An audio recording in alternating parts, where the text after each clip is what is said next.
High বন্ধুরা, তো আজকে আমরা বানাবো ফুচকা। ফুচকার পাঁপড়গুলো রোদ্রে দিয়ে দিলাম, তাহলে ভালো ফুলবে। সত্যি ভালো ফুলেছে। ফার্স্ট টাইম বানাচ্ছি ফুচকা, একদম বলের মতন হয়েছে। তো ফুচকাগুলো একদম বল, গোল গোল বল। সেদ্ধটা মেখে মেখে নিচ্ছি, লঙ্কার গুঁড়ো টুড়ো দিয়ে একদম ভালো করে মেখে নিচ্ছি। টক জল বানানো হয়ে গেছে, এখন আমরা খাবো। আমার বোনকে খাইয়ে দিচ্ছি।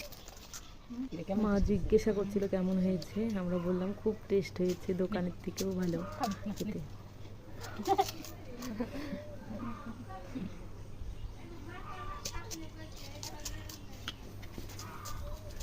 তো আমরা খাচ্ছি, আমার মাও খাবে। আমাদেরকে আগে দিয়ে তারপরে আমার মা খাবে। আমার মা দোকানে কোনোদিনও খায় না, বাড়িতে টেস্ট করে দেখছে।